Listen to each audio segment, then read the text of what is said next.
지금부터 사랑과 기도로 만들어가는 생명 있는 방송 CHB 크리스찬 헤럴드 방송을 시작합니다.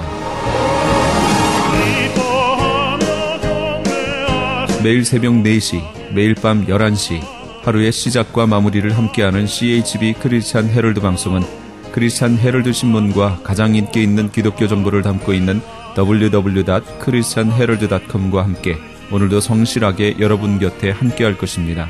하나님께서 선물로 주시는 오늘 하루를 CHB 크리스찬 헤럴드 방송과 함께 소망으로 열면서 오늘도 하나님을 섬기며 영혼을 사랑하는 복된 하루가 되시기를 바랍니다.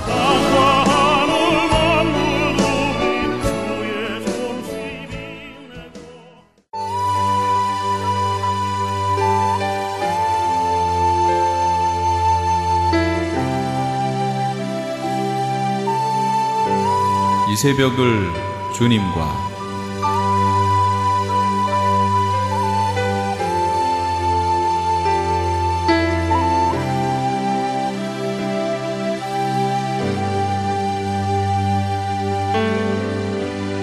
AM 1650을 통해 남가주 전역에서, AM 1540을 통해 하와이에서, 그리고 인터넷을 통해 전 세계에서 듣고 계시는 이 새벽을 주님과 애청자 여러분, 밤새 평안하셨습니까? 이 새벽을 주님과의 정영철 인사드립니다.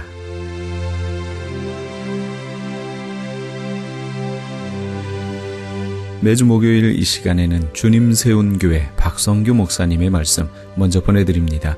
오늘은 마태복음 5장 1절에서 3절까지의 말씀을 본문으로 그리스도인의 참된 성품이란 제목의 말씀 전해주시겠습니다.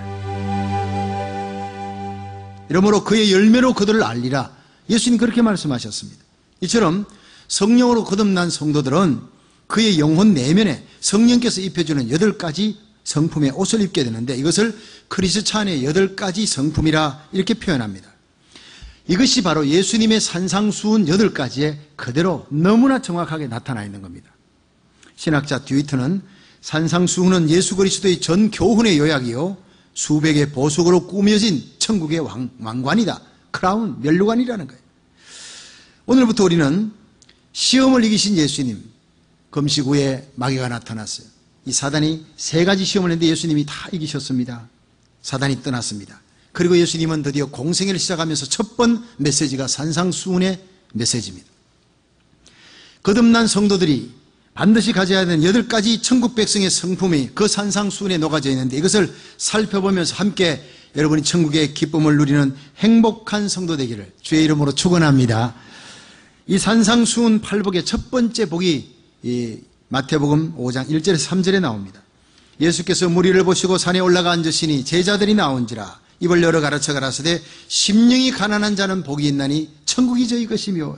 그러면 이 천국 백성의 성품 첫 번째가 심령이 가난한 자인데, 어떤 사람이 심령이 가난한 사람이냐? 첫째로 자신의 부족을 깨닫는 사람, 이것이 바로 심령이 가난한 사람이라는 거예요. 한번 따라 합시다. 심령이 가난한 자는 복이 있나니.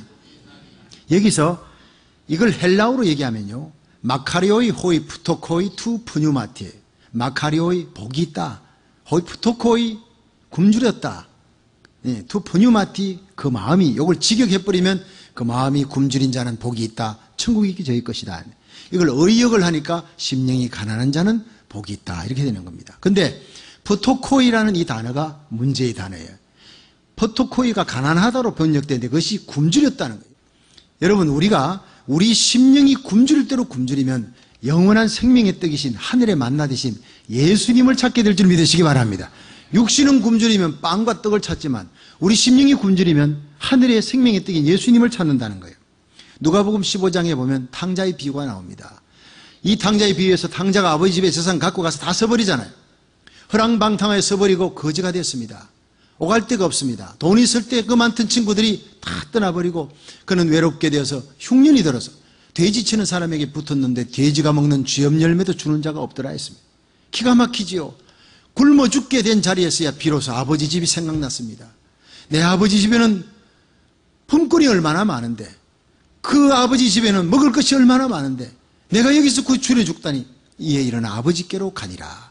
여러분, 그가 친구 있고 돈이 있고 물질이 있고 세상 쾌락에 빠졌을 때는 아버지 생각이 일체 나지 않았어요. 아버지 집 생각나지 않습니다. 그런데 굶어 죽게 된 돼지우리 옆에서 돼지같이 돼버리니까 돼지보다 더 못한 신세가 돼요.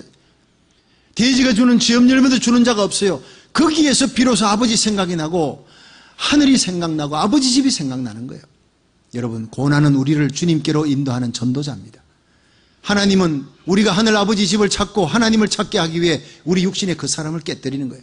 건강할 때 깨닫지 못했던 아버지 하나님, 병들었을 때 깨닫습니다. 침상에 누웠을 때 깨닫고, 그토록 돈이 많을 때 떵떵거릴 때 잊어버렸던 하나님, 돈 다 날아가 버리고 정말 남에게 돈 꾸면서 서러움 당하면서 하나님 앞에 나와 눈물 흘리면 그때 하나님 만나주시는 거예요.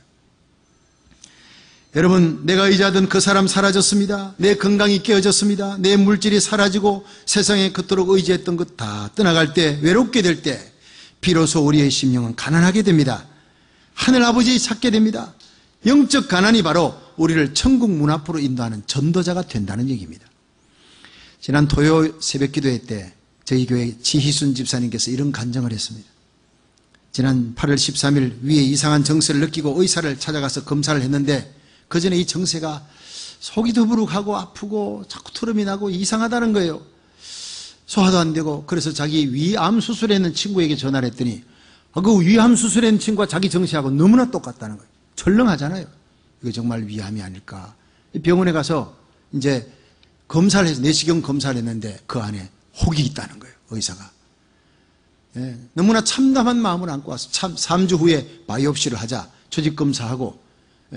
그럼 이게 틀림없이 위암일 가능성이 많다. 이게 악성 종양, 정말 암이라도 퍼지지만 않게 해주옵소서. 악성 종양이 아니게 해주옵소서. 그렇게 기도하는 마음으로 그때까지 3주간 새벽에 나와 엎드립니다. 어느 때보다 마음이 절박해졌어요. 너무나 간절한 마음으로 하나님 도와주세요 기도하고 강단에 올라와서 기도받았습니다. 몇 차례 기도받고 난 다음에 3주 지나서 병원에 가서 거기서 이제 전신 마취를 하고 내시경으로 검사했는데 4시간 후에 다 깨어나고 난 다음에 의사가 당신은 럭키입니다. 아무리 찾아도 혹이 없어졌습니다. 할렐루야. 하나님이 고쳐주신 거예요. 그건 오진이 아니에요. 분명히 그 의사가 봤던 그 혹이 3주 후에 사라져버렸다는 거예요. 여러분, 우리가 기도할 때 하나님의 기적이 일어날 줄로 믿으시길 바랍니다. 그런데 그 지집사님은 3주간 동안 어느 때보다도 죽음 앞에 절박하게 다가갔고 어느 때보다 하나님의 도우심을 절실하게 간구했다고 했습니다. 그리고 믿음으로 기도로 하나님의 기적 같은 치유를 체험하고 난 다음에 이제 내가 살아가는 것은 덤으로 사는 삶이다. 덤으로 사는 생명이라 느끼며 하나님을 위해 헌신하며 살겠다고 그렇게 결단했습니다. 여러분, 우리 하나님은 땅의 것, 육의 것을 깨뜨려서라도 하늘의 것, 영의 것 하나님을 찾게 해주시고 복 얻게 하시는 분인 줄로 믿으시길 바랍니다. 그 사람 복된 사람이에요. 가난한 마음은 우리 하나님 앞에 깨어진 마음입니다. 그런데 가장 불쌍한 인생은 자기 처지를 모르는 거예요. 내가 하나님 앞에서 얼마나 멀리 떨어져 있는지 자각을 못하는 거예요. 그런 사람이 물질이 있으면 뭐하고 명예가 있으면 뭐하고 건강이 있으면 뭐합니까? 가는 길이 멸망의 길인데 그 물질 그 건강 때문에 지옥 간다면 오히려 그것은 저주받은 인생이에요. 내 육신이 깨지고 병들고 물질이 떠나가도 내가 하나님을 찾을 수 있다면 나머지 모든 것은 하나님이 회복시켜줄 줄 믿으시기 바랍니다. 그게 복된 사람의 길이라는 거예요. 여러분, 누가복음 5장에 보면 이 신약의 베드로가 나옵니다. 밤새도록 고기 잡았는데요, 한 마리도 못 잡았어요. 그때 예수님께서 설교하신 후에 이 배를 띄워서 깊은 데로 가서 그물을 내려 고기를 잡아라. 이 베드로가 뭐라 그럽니까? 선생님, 내가 밤이 맞도록 고기를 잡았는데 한 마리도 못 잡았습니다. 그러나 말씀에 의지하여 내리리이다. 이건요, 상식 밖의 얘기입니다. 낮에 그물 던지는 건 상식 밖의 얘기입니다. 제가 한국에서 그 경상도 쪽에 가면요, 그 포항 넘어서 검곡이라는 곳이 있습니다. 거기 부흥회를 갔더니 그 검곡교회 장로님이 2분이 다 어부예요.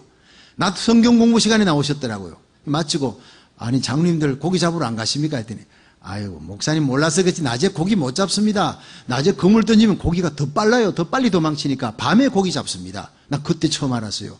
그리고 성경이 풀려나가는 거예요. 아, 밤이 맞도록 고기 낮에는 고기 안 잡는데요. 밤이 맞도록 고기를 잡는데 예수님께서 너 낮에 이 대낮에 그물을 던져 깊은 데로 가서 고기 잡아라. 이건 상식 밖의 얘기를 하는 거예요. 예수님은 목수일이나 했으니까 모르지요. 이게 낮에 고기 잡는 법이 아니에요. 이렇게 따졌다면 그날 기적은 체험 못합니다. 여러분, 교회는 상식으로 살아가는 것이 아니에요. 하나님의 말씀 붙들고 상식밖의 명령이라도 순종하면 기적이 일어날 줄 믿으시기 바랍니다. 던졌더니 2배에 잠기게 되었어요. 그때 베드로가 무태 올라와서 주여 나를 떠나소서, 나는 죄인이로소이다. 그게 뭡니까? 주님, 나와 함께 동업하사이다. 주님 말씀하면 물고기 어디 있다 그러면 내가 당장 가서 던질 겁니다. 이렇게 나와야 얘기가 되잖아요. 그게 아니라는 거예요. 주님, 내 속에 있는 죄악을 주님 다 아십니다.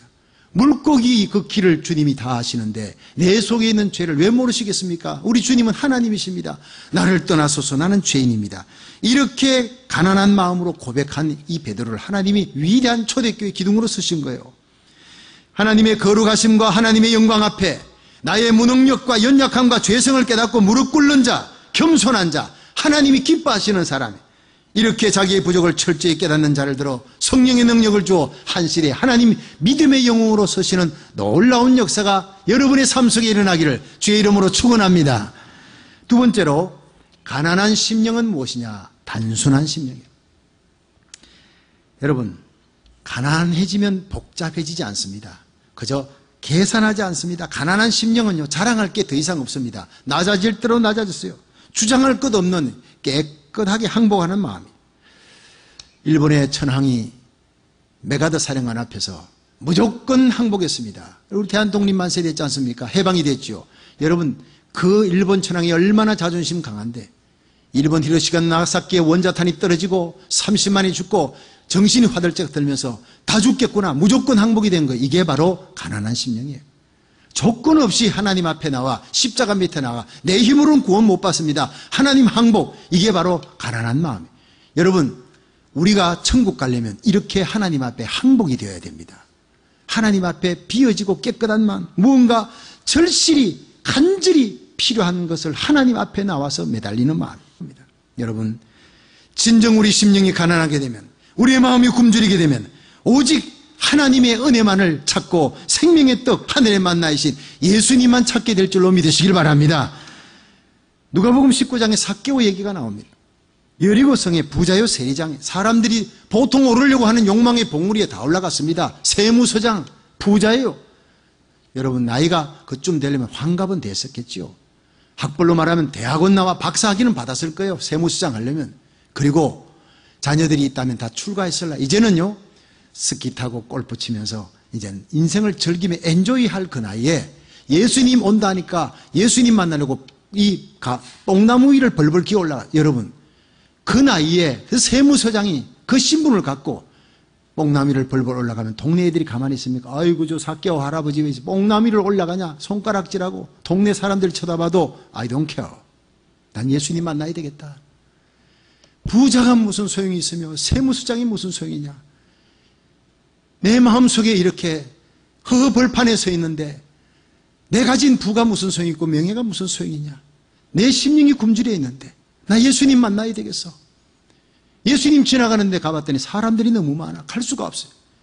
예수님 지나가는 거리에 예수님 얼굴이라도 한번 보려고, 만나기는 틀렸고 얼굴 한번 보려고 뽕나무 위를 벌벌 기어 올라가는 이 삭개오의 마음이 바로 가난한 심령입니다.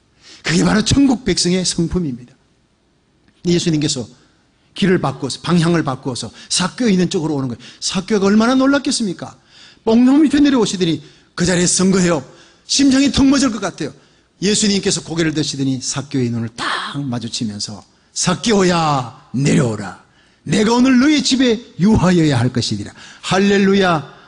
여러분, 삭개오는요, 심장이 터질 것 같아요. 얼마나 황홀하고 기쁜지.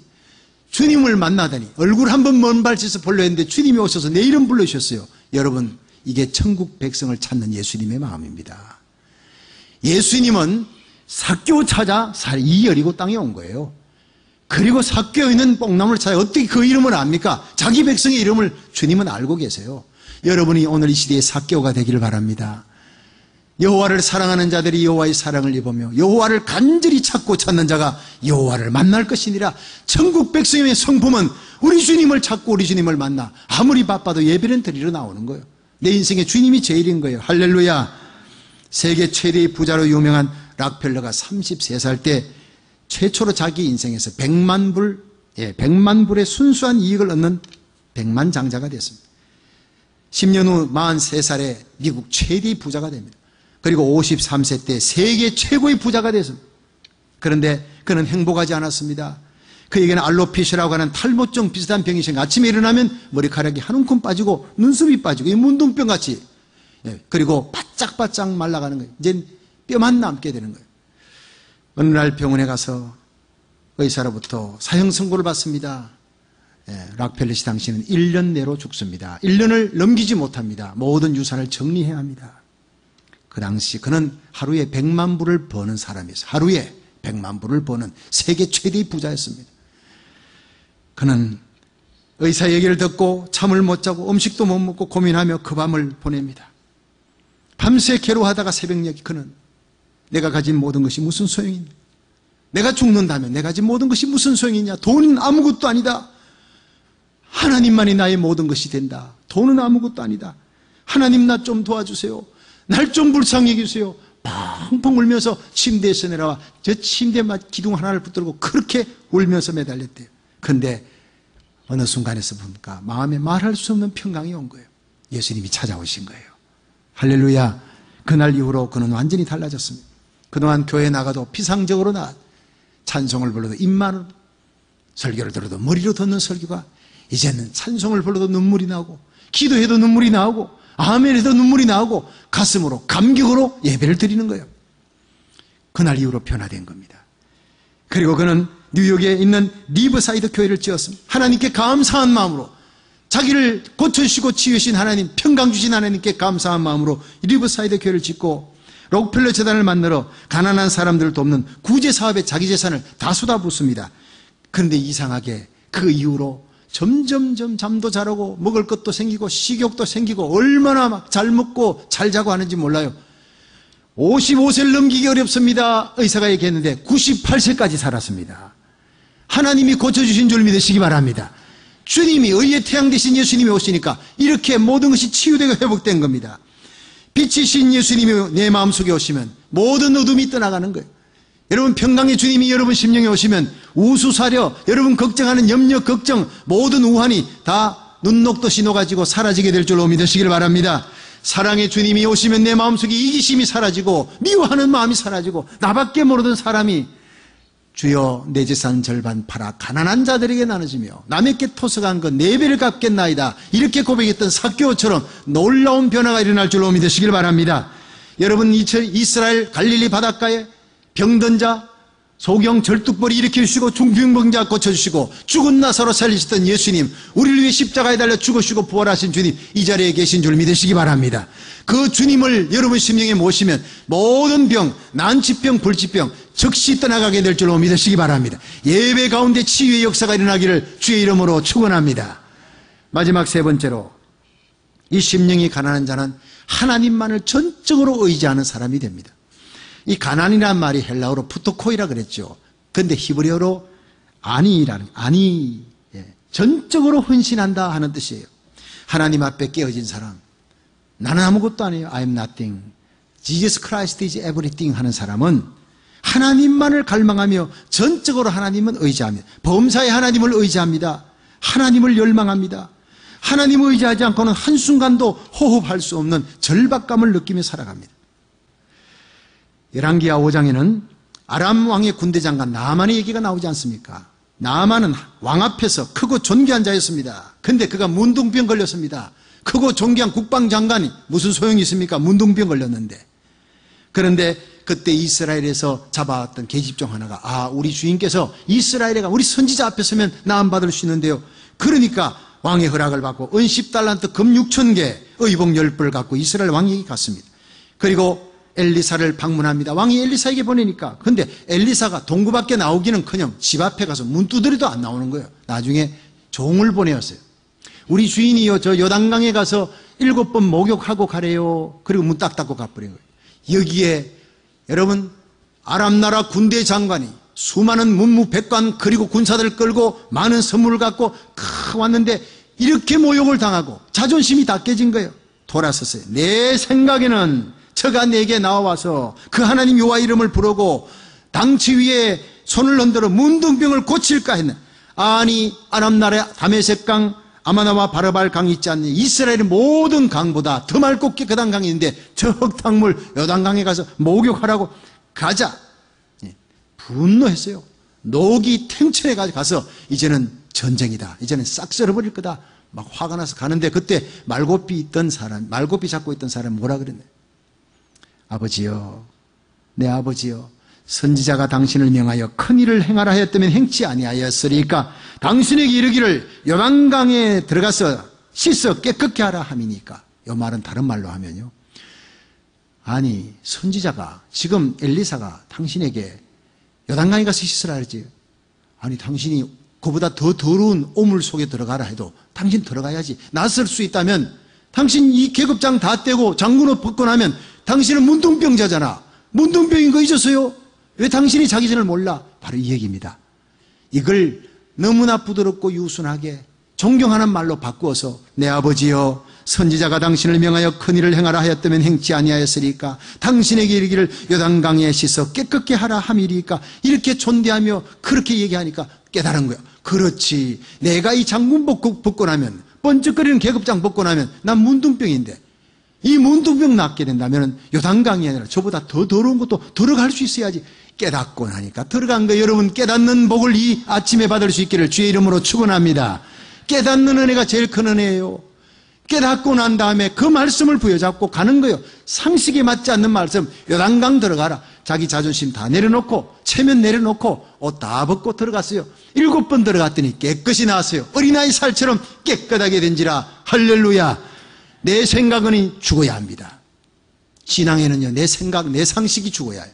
하나님의 말씀이 내게 맞지 않더라도 그 말씀 부여잡고 그물을 내리면 2배에 잠길 만큼 고기가 잡히고 그 말씀 의지하고 요단강물 뛰어들면 기적이 일어나는 놀라운 역사를 체험하게 될 줄로 믿으시길 바랍니다. 시편 34편 6절에 보면 이 곤관자가 부르짖음에 여호와께서 들으시고 그 모든 환난에서 구원하셨도다 했어요. 우리가 공고할 때 기도하면 하나님 구원하시는 거예요. 마지막 간증 하나 하겠습니다. 제가 17년 전에 대구 제1교회 권사의 수련회를 인도했습니다. 수련회 마지막 날 끝나고 식사를 하는데 어떤 권사님이 옆에 와서 목사님 이제 끝나고 나면 목사님 집에 가실 텐데 다시 뵙기 힘든데 제 간증을 꼭 해드리고 싶습니다. 들어보니까 이 보통 간증이 아니에요. 그 권사님 이름이 정복음 권사님이에요. 20년 전, 그때로부터 20년 전에 이분이 몸이 이상이 생겨서 병원에 갔더니 경북대학병원에서 자세한 검사를 다 마친 후에 보니 육모 상피종 암이라는 아주 희귀한 암에 걸렸어요. 온몸에 암은 퍼졌습니다. 살 수 없습니다. 그래서 이분이 모든 것을 다 정리하고 이제 마지막으로 유수도 쓰는데 자기 남편을 불렀어요. 이렇게 얘기했습니다. 여보, 나는 죽어 천국 갈 수 있지만 여기 아들 둘, 어린 아들 둘이 있잖아. 이 아들 둘 두고 가게 되니 내가 도저히 눈이 감기지 않아요. 그래서 내게는 친구 한 명이 노처녀로 있는데 그 노처녀한테 네가 내 남편하고 내 죽거든 결혼해라. 그래서 내 아이들을 네 아이처럼 좀 돌봐달라. 약속을 했으니까 그렇게 내 친구하고 결혼을 하세요. 세상에 이런 여자가 어디 있어요? 자기 죽으면 절대 결혼하지 말라는 여자들이 대부분인데, 그런데 이 남자는 또 대단해요. 여보, 나는 절대 그럴 수 없어. 당신 절대 죽지 않을 거야. 난 당신 포기 못해. 이 남자는 그 호소를 다 거절하고 그날로부터 식음을 전폐하고 아내를 위해서 하나님께 처음으로 금식하고 철학기도를 들어가고 새벽에 매달려 하나님 내 아내 살려달라고 막 부르짖었대요. 정말 마음과 뜻과 정성을 다해서 목숨을 다 하나님께 매달렸는데 기적이 일어난 거예요. 육모 상피종 암이 깨끗이 나서버린 겁니다. 할렐루야. 경북대학병원의 의사들이 이건 다 기적이라고 그렇게 얘기했어요. 그 후에 이 정권사님 부부는 비가 오나 눈이 오나 차를 몰고 반야월에서 대구 제1교회까지, 거기 가요 새벽에 달려도요 30분이 먼 거리예요. 큰 거리를 매일같이 달려요. 이제는 덤으로 사는 인생이다. 주님만을 위해 살리라. 그러면서 충성하고 있다는 거예요. 할렐루야. 체험해야 됩니다, 여러분. 진정 사랑하는 마음으로 깨어진 가슴을 안고 포기하지 않는 간절한 심정으로 하나님의 은혜를 갈망하고 부르짖을 때 여호와께서 들으시고 그 모든 환난에서 구원하는 역사, 치료하는 역사가 일어날 줄로 믿으시길 바랍니다. 그렇습니다. 진정 가난한 심령으로 하나님의 은혜의 보좌 앞에 나아가서 마음과 뜻과 정성을 다해 간구할 때 홍해를 가르시는 모세의 하나님을 만나게 될 것입니다. 태양을 멈추시는 여호수아의 하나님을 만나게 되고 죽은 나사로를 살리신 예수 그리스도의 아버지 하나님을 만나게 될 줄로 믿습니다. 심령이 가난한 자는 복이 있나니 천국이 저희 것이며, 심령이 가난한 자는 자기 부족을 철저히 깨닫는 자요, 단순하게 하나님의 은혜를 사모하는 자요, 하나님만을 전적으로 의지하는, 하나님 없이는 살아갈 수 없는 사람, 이렇게 가난한 심령이 되어 주님 다시 오시는 그날 여러분의 삶 속에 날마다 천국을 이루며, 심령 천국, 가정 천국, 교회 천국을 이루다가 삶의 천국을 이루며 살리는 자의 삶을 살다가 죄악과 세상 암막 이원세를 이기며 찬송하며 살다가 우리 주님을 맞이하는 거룩한 그리스도의 신부가 되기를 주님의 이름으로 축원합니다.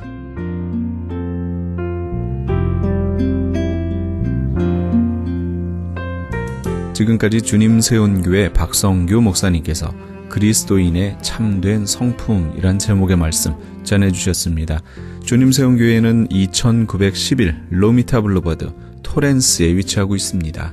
신앙상담이나 교회에 대해서 좀 더 자세히 알기 원하시는 분은 전화 310-325-4020 310지역 325-4020 주님 세운 교회로 연락 주시기 바랍니다.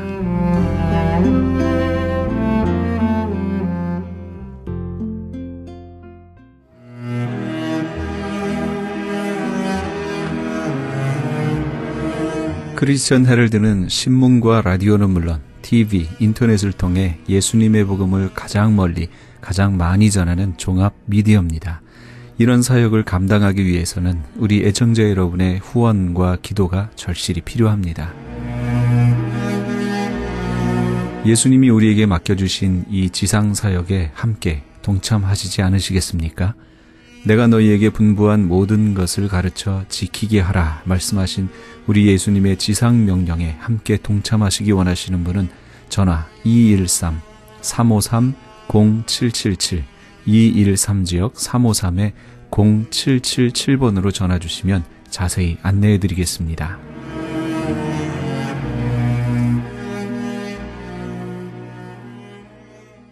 지금 여러분께서는 AM 1650과 인터넷을 통해 미 전역과 전 세계에서, 하와이에서는 AM 1540으로 방송되는 크리스천 헤럴드의 이 새벽을 주님과 일부 함께하고 계십니다. 방송 시간과 설교 편성표는 크리스천 헤럴드 신문 주간 편성표나 홈페이지 cheraldus.com에서 확인하실 수 있습니다. 계속해서 헌추빌 침례교회 지준호 목사님의 말씀 보내드립니다. 오늘은 누가복음 17장 11절에서 19절까지의 말씀을 본문으로 네 믿음이 너를 구원하였느니라 란 제목의 말씀 전해주시겠습니다. 이 77절 초실절이 어떻게 되느냐 하면, 처음에 이제 이스라엘 사람들이 이 농사를 짓잖아요. 농사를 지어가지고 제일 먼저 그러니까 그 열매를 맺기 시작할 때, 그래가지고 열매를 따기 시작할 때 감사제를 드리는 거예요. 이게 초실절이에요. 처음 익은 열매를 가지고서 제사를 드리는 거예요.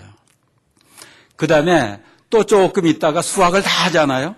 수확을 다 한 다음에 다시 감사제를 드려요. 그게 무슨 제사입니까? 수장절이라고 그래요. 추상절. 그래서 이스라엘 사람들은 감사절을 2번을 셉니다. 이렇게 추수하게 된 것이 하나님의 은혜라고 생각하니까 넉넉한 마음이 생기는 거예요. 이게 참 영적인 진리의 아주 이상한 법칙이에요. 내가 감사를 많이 하잖아요. 그러면 내가 다른 사람들에게 내가 가지고 있는 것을 줄 수 있는 마음이 생겨요. 넉넉한 마음이 생기는 거예요. 그리고 다른 사람들도 화해가 잘 돼요. 감사가 많으면 많을수록. 그래서 추석 때 뭘 합니까?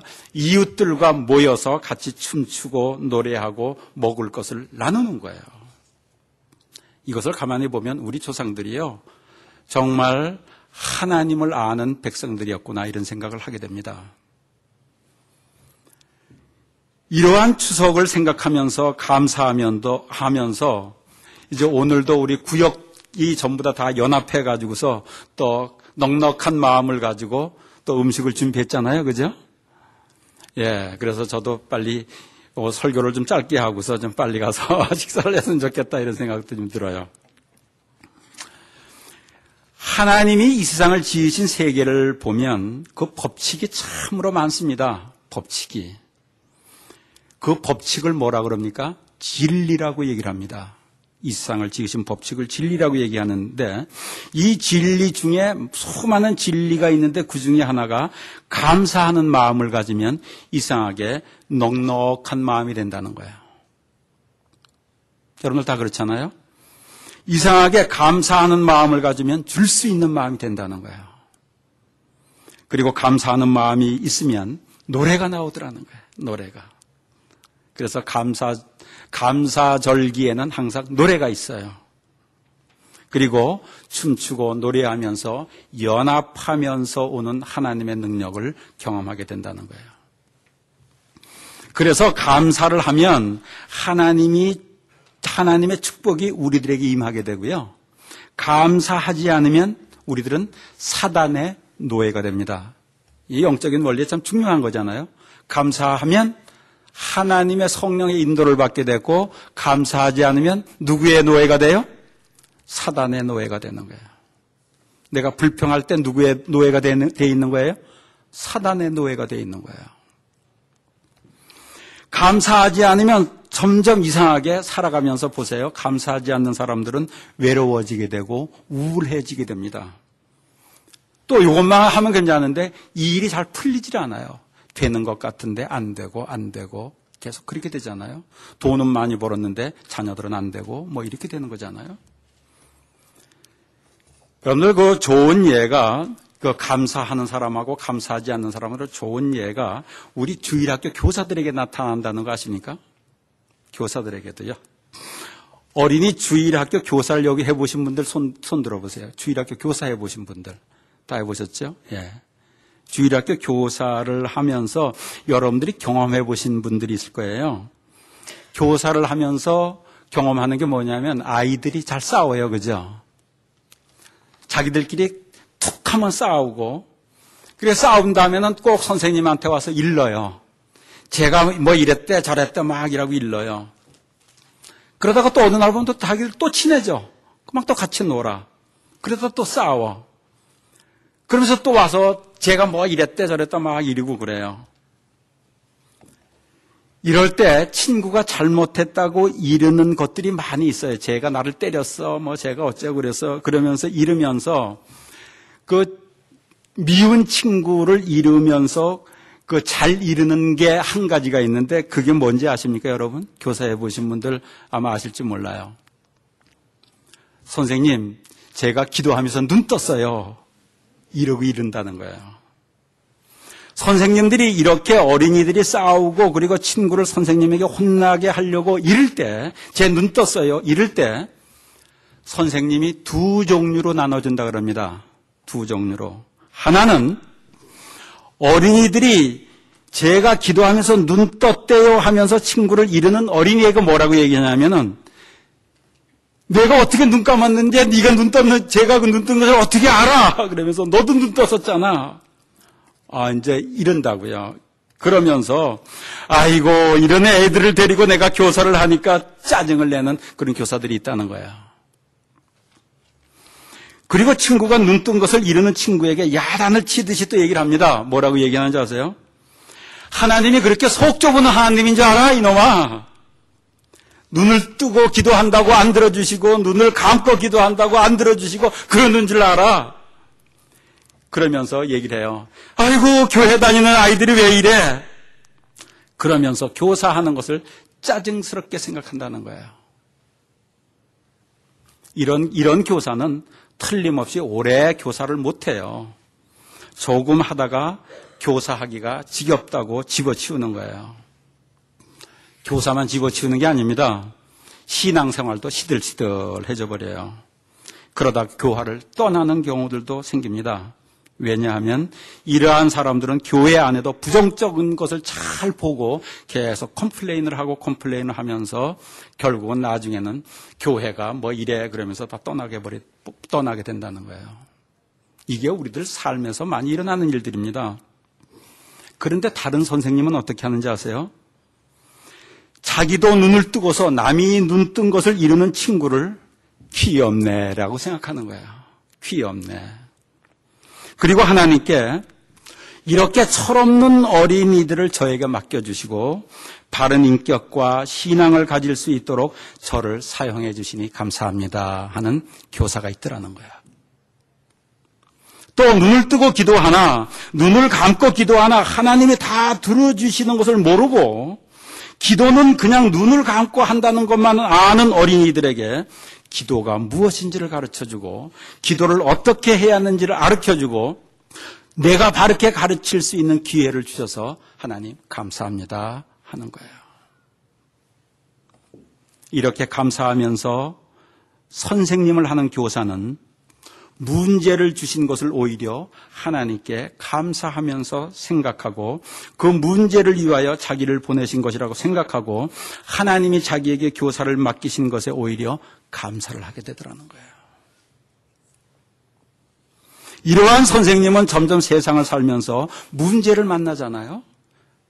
문제를 만나면 문제 때문에 자기의 사명을 발견하게 되고 자기에게 주신 하나님의 사명을 이루어가면서 점점 세상에서 나의 가치를 자꾸 높여가더라는 거예요. 그리고 이렇게 하는 과정 중에 모르는 것을 또 깨닫게 되고 자신의 고칠 곳을 고치면서 하나님의 인도를 받게 되더라는 거예요. 이것이 감사하는 사람들에게 주시는 하나님의 은혜입니다. 하나님의 은혜. 그래서 교사를 하면서 제 눈 떴어요 하면서 이러는 어린이들을 만나서 오히려 감사하면서 그들이 모르는 것을 바로 깨우치고 가르치는 선생님을 하다 어느 나이가 들게 되면 이런 기쁨을 누리게 됩니다. 이들이 자꾸 어린아이들이 자꾸 자라잖아요. 자라가지고서 성숙이 됩니다. 성숙해가지고 어느 날 보니까 목사도 되어 있고 선생님도 되어 있고요.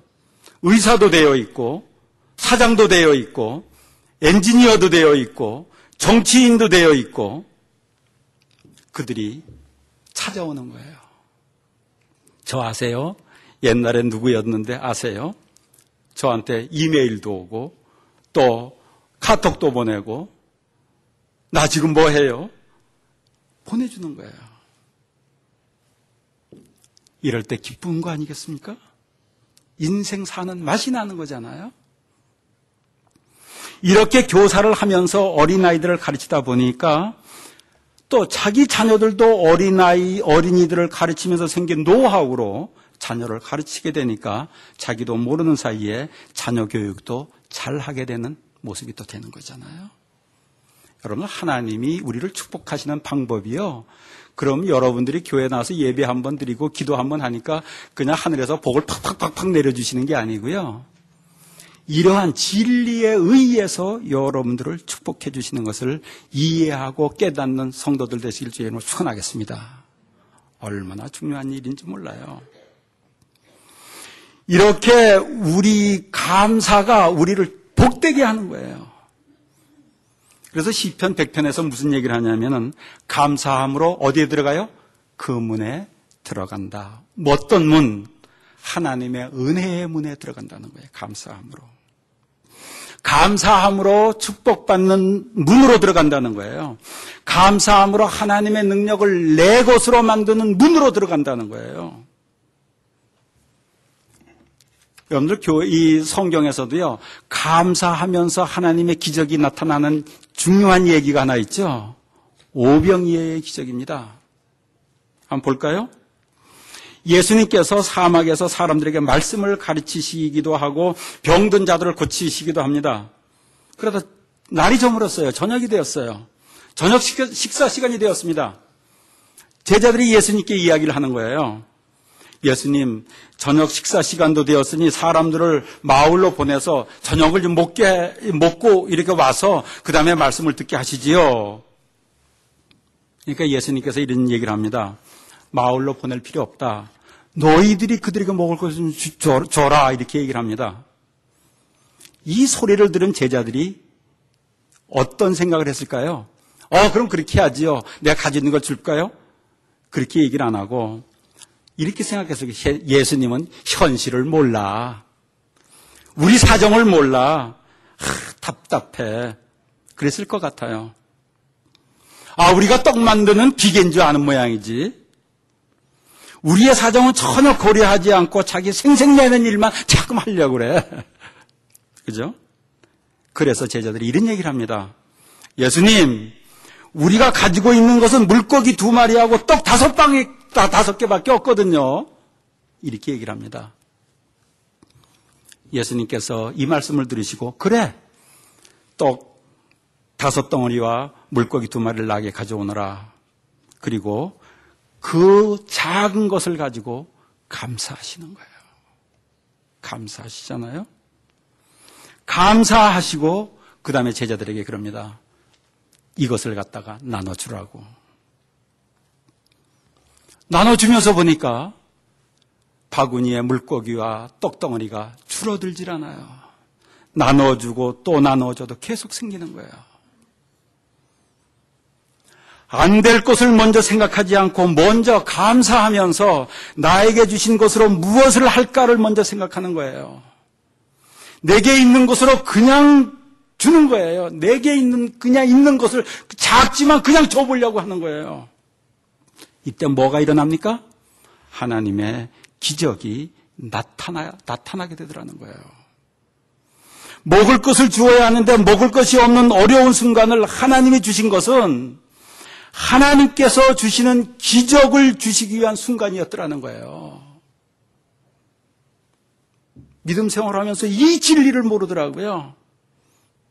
그리고 뭐 조그만 어려운 일이 있으면 안 된대, 안 돼. 오병이어의 기적의 말씀은 하나님의 능력이 첫째는 주는 손에 임한다는 말씀을 하고 있어요. 주는 손에 기적이 임한다는 거예요. 그래서 누가복음 6장 38절에서 이런 얘기 하잖아요. 주라, 그리하면 너희에게 줄 것이니 곧 후히되어 누르고 흔들어 넘치도록 하여 너희에게 안겨주리라. 주라! 그런데 우리는 없다고 안 주려고 인색하게 하잖아요. 둘째는 감사하는 곳에 하나님의 기적이 임한다는 말씀을 하고 계시는 거예요. 그래서 예수님께서 물고기 2마리와 떡 5덩어리를 가지고 하나님 앞에 감사의 기도를 드리고 그것을 나눠줄 때 거기에서 하나님의 기적이 나타나더라는 거예요.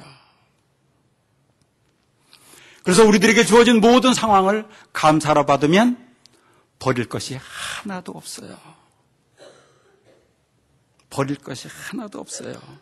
감사로 받으면 어려움을 복으로 만들고요. 감사로 받으면 기쁜 일은 더 큰 기쁨으로 만들게 되는 거잖아요. 그런데 감사로 받지 못하면 어려운 일들은 더 큰 어려운 일들로 만들고 기쁜 일을 때문에 교만해져 가지고서 결국은 그 기쁜 일 때문에 자기가 망하게 되더라는 거예요. 그런데 중요한 것은 감사하는 게 쉽지 않아요. 이게 문제잖아요. 어려운 일이 있을 때, 내가 부족할 때 감사하는 것이 쉽지 않아요. 당장 어려운 일이 있으면 감사 대신 불평이 나오는 것이 보통 사람들의 모습이에요. 그리고 기쁜 일이 있으면 내가 잘해서 그런 것이라고 생각되는 것이 보통 사람들의 모습이에요. 그리고 내가 잘나서 그렇게 된 것이라고 자랑하고 싶은 것이 보통 사람들의 모습이라는 거예요. 그래서 그러면 어떤 사람들이 감사할 수 있느냐? 믿음 있는 사람들이 감사한다는 거예요. 믿음 있는 사람들이. 나에게 주신 모든 것이 하나님이 나를 위하여 주신 것이라고 믿는 믿음이 없으면 감사할 수 있어요, 없어요? 감사가 안 된다는 거예요. 그래서 믿음과 감사는 하나예요. 감사는 믿음의 뭐라고요? 열매입니다, 열매. 믿음이 없는 사람들은 감사 못해요. 믿음이 없으면 감사하지 않아요. 할 수가 없어요. 오늘 본문의 말씀이 이 진리를 우리들에게 아주 잘 표현하고 있습니다.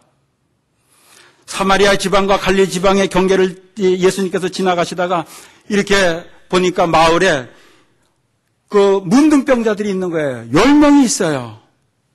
이 10명의 문둥병자들이 막 소리를 지르는 거예요. 나를 불쌍히 여겨달라고, 고쳐달라고.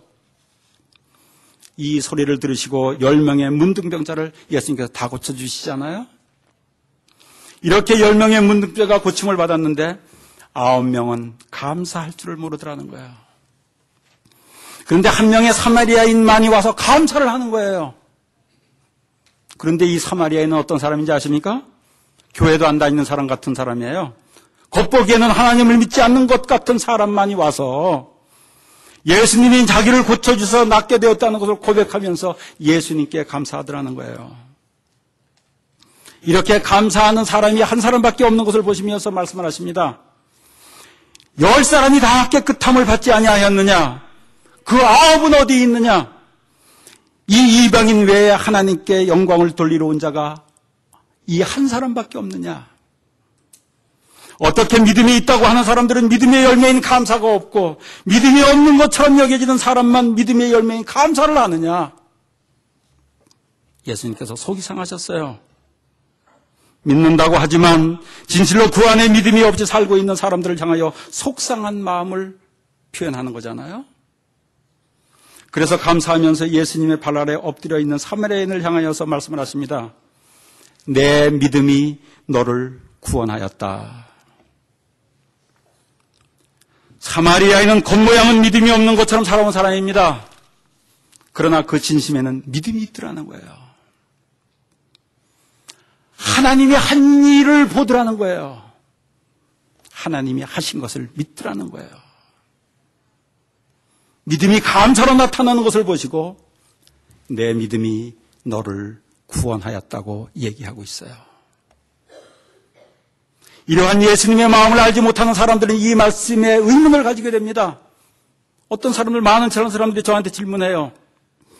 구원은 예수님이 나를 위하여 십자가에 달려 돌아가신 것을 믿고 3일 만에 부활하신 것을 믿고 우리들에게 성령 부어주신 것을 믿는 사람이 구원을 받는데 그런 고백도 없는 이방인인 사마리아 사람이 감사 한번 했다고 믿음이 있다고 이야기하고 구원받았다고 왜 말씀을 하십니까? 여러분 질문해 보셨습니까? 나의 죄를 위하여 하나님의 아들이 십자가에 달려 돌아가시고 3일 만에 부활하시고 우리들에게 성령을 보내주신 것을 믿는 사람들은 나에게 주어지던 작은 일, 큰 일, 기쁜 일, 어려운 일, 모든 일들을 하나님께서 주신 것이라고 믿게 되니까 무슨 일이 있든지 감사하게 되더라는 거예요. 이러한 믿음이 있으면 범사하게 감사하게 된다는 거예요. 그리고 감사하는 마음으로 나에게 주어진 일을 하나님이 이 일을 왜 주셨을까? 어떤 하나님의 마음을 품고 이 문제를 풀어볼까? 어떤 하나님의 지혜를 가지고 이 문제를 풀어볼까? 이렇게 기도하는 사람이 되는 거 아니겠어요?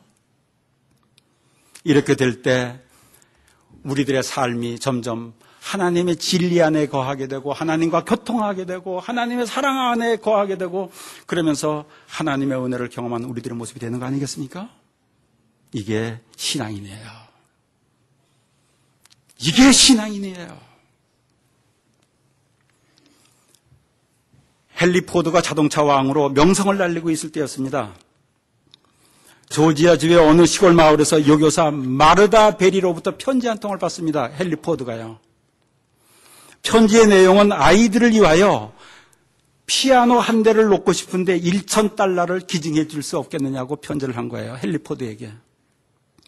이 편지를 받은 헨리 포드가 10센트를 편지 봉투에 넣어가지고 보냅니다. 10센트를요. 이 10센트를 받은 여교사는 불평 한마디 하지 않고 그리고 10센트를 가지고 땅콩 종자를 구입합니다. 땅콩 종자를. 그리고 학생들과 같이 농사를 짓습니다. 그 땅콩 종자를 가지고. 땅콩 농사를 지은 여교사는 그 10센트를 종잣돈으로 해서 수확한 땅콩에 감사를 하면서 헨리 포드에게 감사 편지를 보냅니다. 헨리 포드가 이 감사의 편지를 받아요. 당신이 보낸 10센트를 가지고 땅콩 종자를 사서 우리가 이렇게 농사를 지어서 이런 수확을 거뒀습니다. 그때 헨리 포드가 얼마나 기뻤겠습니까? 얼마나 기분이 좋았겠습니까? 헨리 포드는 이 감사 편지에 감격하면서 $10,000을 봉투에 넣어가지고 다시 보냅니다. 여교사에게. 만약 이 여교사가 감사할 줄 모르는 교사였다면 헨리 포드를 비난했을 거예요. 가진 놈이 더 독하다니까. 그죠? 10센트 보냈을 때. 안 보내려면 안 보내지 10센트가 뭐야? 우리가 거지인 줄 알아. 여교사는 믿음이 있는 여교사였었어요. 믿음은 감사와 직결되어 있습니다. 믿음의 열매는 나의 주신 모든 환경이 나는 잘 이해를 못해도 하나님이 나를 위하여 주신 것을 믿고 감사하는 데서부터 출발되는 거예요. 그리고 그 감사를 하면서 나에게 주신 일을 처리하는 동안 나도 모르는 사이에 하나님께서 하나님의 능력이 나에 나타나고 하나님의 인도를 경험하게 되고 점점 내 마음은 평화롭게 돼서 하나님의 진리를 깨닫게 되고 그러면서 넉넉한 사람이 되는 거예요. 감사가 없는 사람들은 대신 인생 살아가면서 계속 갈증을 느껴요. 여기 가도 불평, 저기 가도 불평, 여기 가도 갈증, 저기 가도 갈등. 그래서 정광 목사님이 이런 얘기를 하더라고요. 사람에게 가장 큰 저주는 목마름이 아니라 감사하는 마음이 생기지 않는 메마름이라고 얘기하는 거야. 감사하지 않는 메마름. 저는 헌신을 침례교회 모든 성도들이 나에게 주신 모든 환경들이 하나님께서 주신 것을 믿는 성도들 되시길 주의 이름으로 축원하겠습니다. 무엇이든지 감사하면서 다 받을 수 있는 성도들 되시길 주의 이름으로 축원하겠습니다. 그러면서 내가 감사하면서 살아가면서 하나님의 기적을, 하나님의 능력을, 하나님의 살아계심을, 하나님의 사랑하심을 마음껏 경험하는 성도들 되시길 주의 이름으로 축원하겠습니다.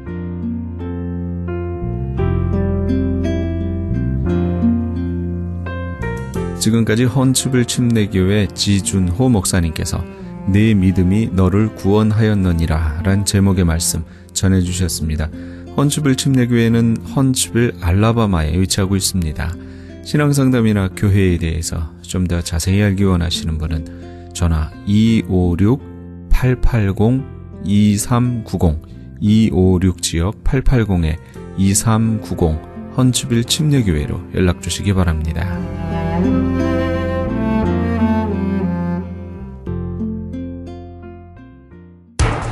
기적의 영양제 M3를 아십니까? 무슨 병에 걸렸던지 큰 효과를 준다는 그 신비한 기적의 영양제.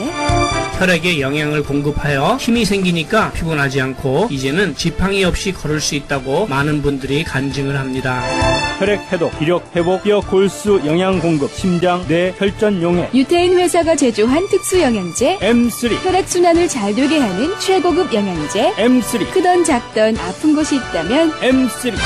213-435-9600, 213-435-9600번입니다. 정직한 마음으로 권해드립니다.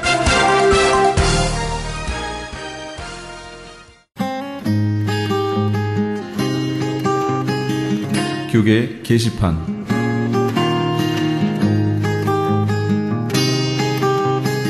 미주 지역 목회자 초청 계시록 세미나가 정대철 목사가 담임으로 심호하는 프레이즈 교회에서 박만영 목사를 강사로 열립니다. 전 세계는 무서울 정도로 주의 재림의 때가 다 되었음을 알려주는 종말의 징조들을 쏟아내고 있습니다. 이제는 정말 깨어 일어나 등불을 예비할 때입니다. 성도들을 진심으로 예수님의 마음으로 사랑한다면 성도들을 주님께 드리기 원하는 중매쟁이 목회를 바울 사도처럼 감당해야 합니다. 광고를 보신 목회자님들께 간곡히 부탁드립니다. 예수님의 다시 오심을 바라보며 등불을 예비하는 종들이 되시기 바랍니다. 본 세미나는 대한예수교 장로회 미주 백성노회가 주최하며 마라나타 사역연구소의 주관으로 열립니다. 장소는 한인타운 인근 피코와 캔모어가 만나는 곳 2668 웨스트 피코 블루보드에 있는 프레이즈 교회며 일시는 10월 14일 월요일부터 16일 수요일까지 오전 10시에서 오후 5시까지입니다. 참가 자격은 목사, 전도사, 선교사, 신학생 등이며 참가비는 20불입니다. 세미나에 대한 좀 더 자세한 사항은 213-700-9833 213-700-9833번으로 문의하시기 바랍니다.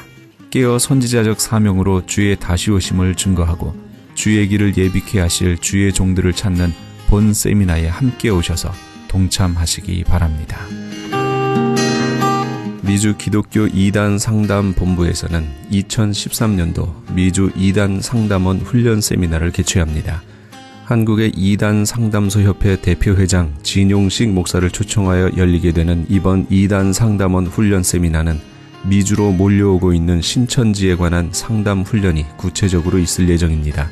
일시는 9월 24일 화요일부터 26일 목요일까지 매일 오전 9시에서 오후 6시까지 진행됩니다. 장소는 동양선교교회며 대상은 목회자와 신학생, 평신도 등 누구나 2단 상담자가 되기를 원하시는 분이며 반드시 사전 등록을 해 주셔야 합니다. 회비는 100불이며 등록 및 문의에 대한 좀 더 자세한 사항은 323-823-0691, 323지역 823-0691으로 하시기 바랍니다. 최홍준 목사가 원장으로 있는 국제목양원에서는 건강한 교회 만들기 위한 컨퍼런스를 엽니다. 개 교회의 목사, 장로와 함께하는 세미나입니다. 일시는 10월 8일 화요일부터 9일 수요일까지며 장소는 나성 영락교회입니다. 자세한 문의는 949-751-8507, 949지역 751-8507번으로 하시기 바랍니다.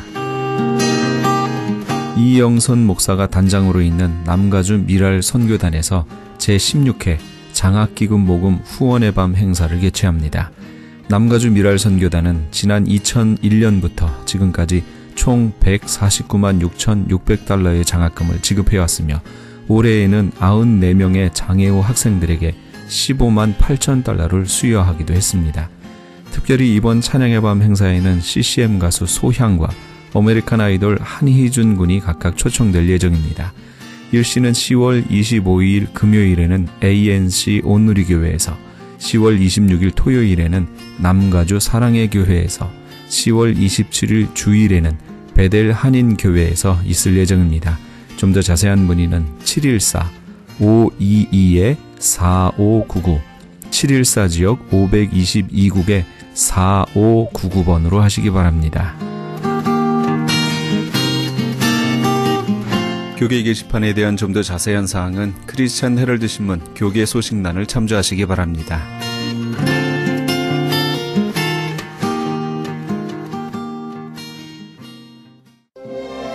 찬송 나 속죄함을 받은 후 함께 하시면서 이 새벽을 주님과 1부 여기서 마칩니다. 잠시 15 후에 2부에서 돌아오겠습니다.